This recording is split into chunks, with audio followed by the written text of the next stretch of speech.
Hi folks, thanks for joining me this week. What you see in the vise is a Bumble type fly. It's a traditional Irish loch style fly. Now I don't tie a lot of these, so it might be a bit of a grizzler of a video to get through. But without further ado, I'm going to give it a go, so let's get into it.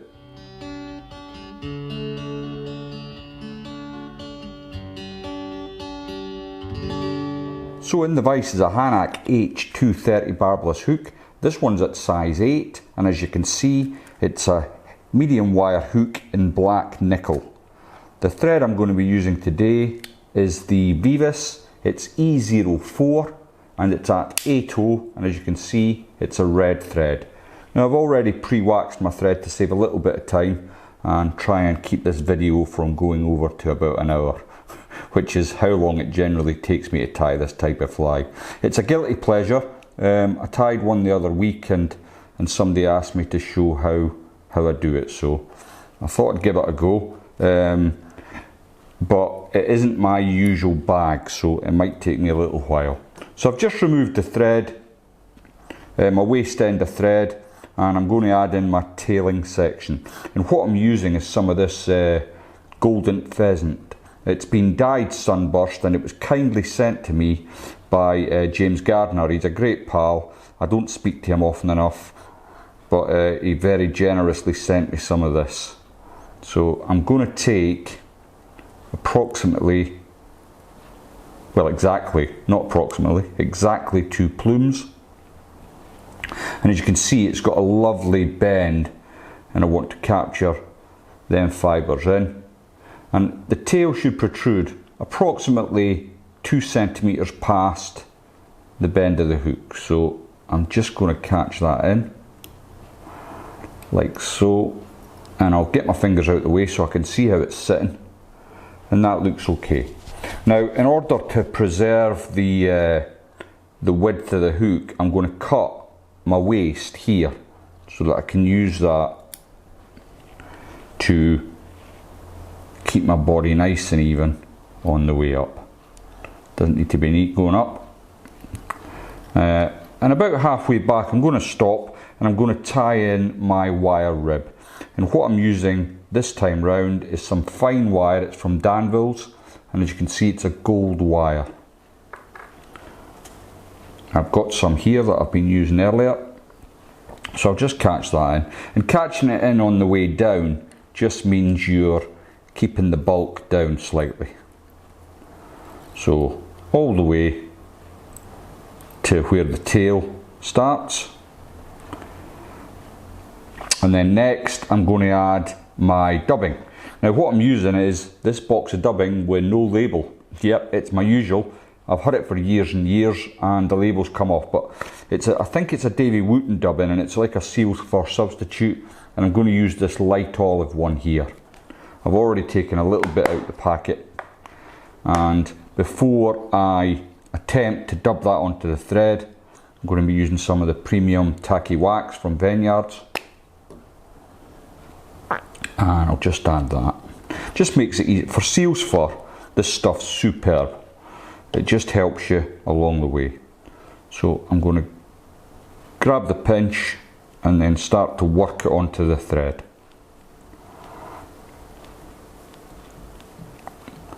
And as you can see, that's dubbing quite well, and as I've mentioned before, especially in the videos of late when I've been using quite a lot of seal's fur, it just makes your life a little bit simple. Now I put that to the edge just in case I need to add some more, and then I can start working my body dubbing up the fly. Now that's as far as I want to come, so I've put a little bit too much dubbing. I can simply pick at that and pull it away. Then I can just ease that back like so.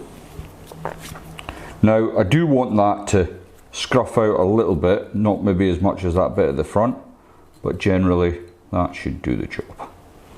Good enough. Now I'm going to double hackle this, the palmer. I just think you get a bit more depth to the fly by using 2 hackles, and the hackles I'm going to be using is a sort of natural cock cape. This is a brown one, and I've got a very cheap Indian cock cape which has been dyed red, and that just adds the little bit of colour to it. Now I've already taken 2 feathers and I've prepared them by kind of marrying them up together to get the same sort of length. I like the red one to have slightly longer fibres than the brown one, because I want that to stand out a little bit more. But I've married up, and you can see I've stripped away the stems, and that's probably a little bit too long for what I require. So I'll just come in with my snips, and before I catch these in, I'm just going to add an extra little bit of wax to my thread. Now if you're watching this, I dare say you've watched a lot of Davy McPhail's videos. I'm a big fan, in fact I'm a huge fan of Davy McPhail. As far as I'm concerned, he's the king of the YouTube fly tyers, and he has it on his finger, and it's a great little trick, but unfortunately I haven't got that dexterity, so I've got to just keep adding the wax. But it does make a difference to the grip, so I'm going to get that in, tighten it in and run it down so it's going nowhere. Now there is a couple of ways of doing this. What I like to do is, once I've tied it in, is bend both stems back, not to break and snap, but just to get it into the way I want it to wind on. Now you can use hackle pliers and you can do it one at a time, but it is awkward, so I like to grab the tips of both feathers, and the first turn I want to come pretty much on top of itself. And as you can see, the red feather's coming first, so there's my first turn. I'm going to catch another right in behind that, and then I'm going to start palmering up the body. And this can be quite daunting if you're not used to palmering, and I don't do a lot of it, and often you'll find that your feathers start to split, and but don't be worrying about it. It doesn't need to be perfect. The fish won't care. So as you can see, it split slightly at the bottom for me, but now I've got my wire, and I'm going to start just bringing my wire in to lock that palmering down, and I'm just working it fairly carefully. I don't want to trap in too many of the fibres, but you know, if one or two get caught in, you won't have to go home and cry into your giant pillow. It won't make any odds. So I've just got that coming in nicely now, and the palmering's staying pretty fluffed out, which is what I want. And then at the end I can come through the last of the palmering to meet my thread. Then I can lock that into place. Just takes a couple of turns in front. Keeping tension on your thread, you can then twist your wire away. Now I'm just going to invert my vise slightly, because what I want to do next is just remove my palmering feather waist ends. Bear with me. Can't see where the other one's gone. There it is. There we go. Now it doesn't look quite right, so lick your thumb and forefinger and just bring everything back. Just bend them feathers to your will, and I want them sweeping back like that. And the more I do it, the more you can see it's coming to shape. So that's looking pretty good, and you've got a nice thick hackling palmer going on there. Okay, the next stage then is adding some Mallard. Now I've got this stuff from the Irish Plucker, great name, and what I do with this is I've got in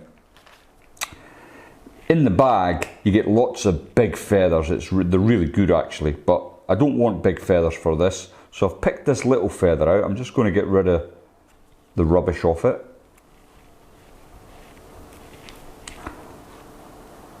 And I'll take the first few strands away at the bottom, bear with me. So that's what I've got. Now, when I do this, there's a couple of ways. You can palmer it in like you would normally, but what I tend to do is pull out the fibres from the stem, like so. So I've got about 2 centimetres worth there. Then just remove them. And what I do with that then is fold it in half. Like you would a dabbler, actually. But obviously, this is going to be a Bumble. Now, what I do next is dress it up, and I want it to be just by the palmering. And then lay it onto the hook. And what you want to do with this is cloak around the shank of the hook. Now, it's not the easiest of operations, but it can be done. And if you're not happy, you know, you can always come back at this stage and get another feather, try again. But I'm fairly content with that. Got a reasonable cloak going on. And what I'm going to do is lift my waist, get a couple of turns in front, and then come in with my snips and remove the waist pieces. Excuse my fingers, but you're not missing anything. I'm not secretly doing magic behind the fingers. I'm just simply taking away the waist end there. And what you get is that bit of mallard, which adds a little bit of contrast to the wing. And of course, in my opinion, what makes the fly is the guinea fowl. And as you can see, this is blue. And it's a vineyard product, and it's a guinea fowl, and it's been dyed blue. Now, you can use dyed blue partridge, and I have got some somewhere that I really like for this fly, but unfortunately, like most of my fly tying stuff, it's stuffed into drawers, and I have got no clue where it is. So, back to the guinea fowl. Now, you'll have seen in various other videos I've done that I like to clip in the end with my Hackle pliers and then palmer as normal. But with this fly, I do it slightly different. So what I want to do is, there's the length of the feathers, and this is probably on the short side actually, but I'm going to persevere. And I'm going to bring it back like so, and that's the bit I'm going to use, this bit here.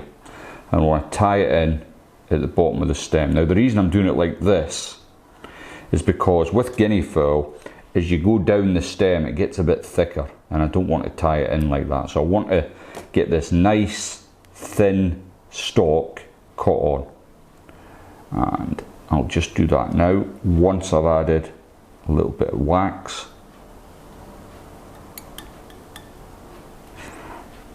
Now, with this Veevus thread, it does tend to split, so just make sure you spin it up so it's nice and tight. And I can see lots of wax on my thread now, so I'm just going to use my fingers to heat that up, get the wax to disappear a bit. Now, I want the outside of the feather facing me. So I've caught that in, and I'm just going to trap that into place now. I'm always in awe at the guys that tie these type of flies. Davy McPhail ties a fantastic one, Barry Clark. These guys are superb at what they do, but the problem I've got is I just don't get the chance to fish them, so I only tie them as like a guilty pleasure. Next then, you need to get yourself a set of Hackle pliers, and you want to catch the very tip of your feather in and bring it round. Now that's behaving extremely well. Just want to get in front of the... often it won't bend around the fly like this. It's you've got to work quite hard, but this one is being very good. Unusual for a video, something going right. But I'm just going to encourage them fibres out and bring it over one last time. And I'm now down at the front of the eye where I meet my thread, and I can capture in that rag end. Once you're sure you've got it caught, and you can let go of your Hackle plier and just make sure it's all locked in place. Now at this point you could, if you like, snap that away if you're feeling brave. If you're like me and cacking it that it's all going to fall to bits, just come in with your scissors and remove it. Try not to cut your thread at this point. Next, I'm going to wet my thumb and forefinger, pull everything back, and then from behind the eye I'm going to start building my head. And you want a nice bright finish on the head. Bring that all back, and then you can get your whip finish tool and secure it.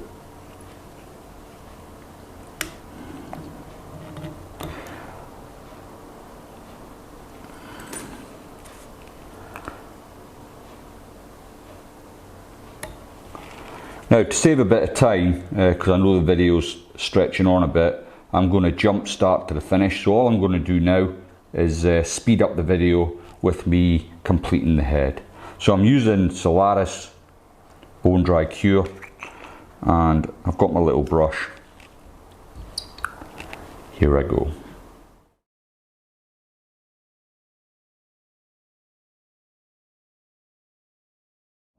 And there's the finished fly. Now there's a couple of other things you can do. You can add jungle cock cheeks. It's up to yourself, but that's a sort of a Bumble style fly. I hope that was of some use. There was lots of good techniques in there actually, and it's one of the reasons I do it now and again, just to keep my eye in.